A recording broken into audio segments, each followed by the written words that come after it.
Shalom, apa kabarnya saudaraku sekalian? Kiranya kasih Tuhan Yesus menyertai kita.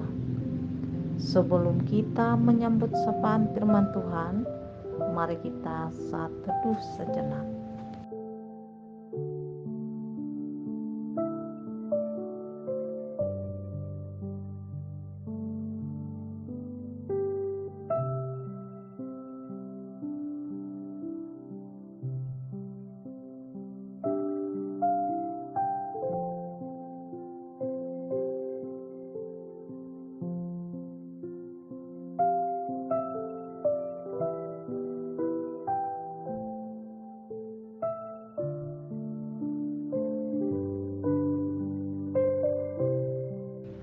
Amin.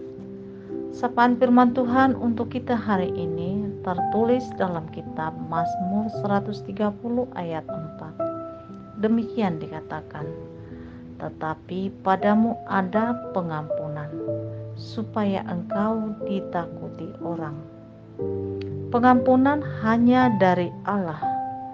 Pengampunan berarti membebaskan seseorang dari kesalahan yang telah dibuatnya. Namun dalam realita hal ini tidak mudah dilakukan.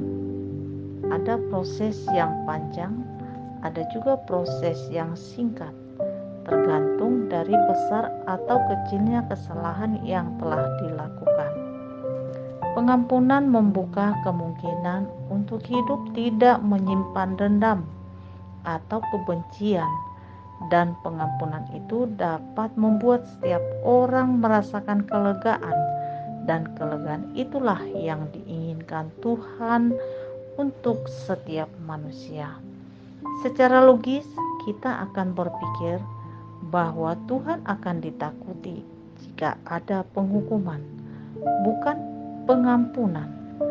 Penghukuman sering dipandang sebagai sebuah tindakan yang memberi efek jera, dengan harapan pelaku pelanggaran tidak mengulangi perbuatannya dan orang lain dapat mengurungkan niatnya untuk melakukan pelanggaran, mengingat penghukuman yang dapat diterimanya.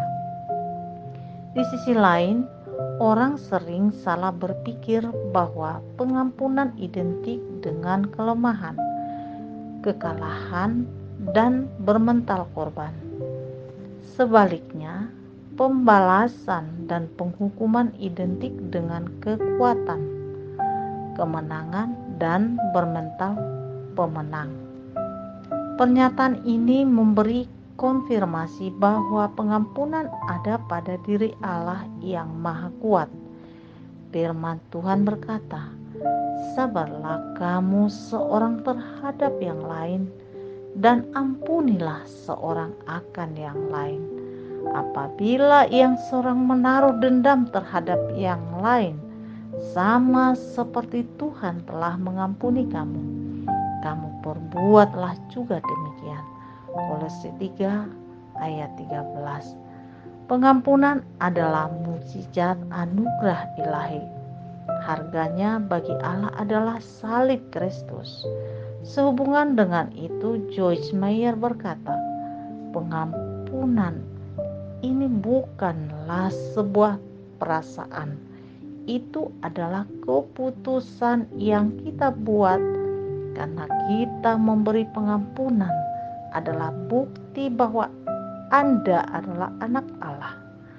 Allah adalah kasih, dan kasih menutupi pelanggaran dan tidak mengingat-ingat dosa dan kesalahan orang lain.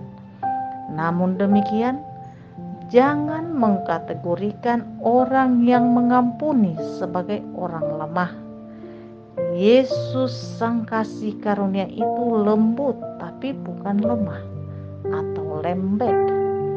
Pada saatnya dia tegas dan marah kepada orang Farisi, seperti yang dilakukannya di pelataran bait suci.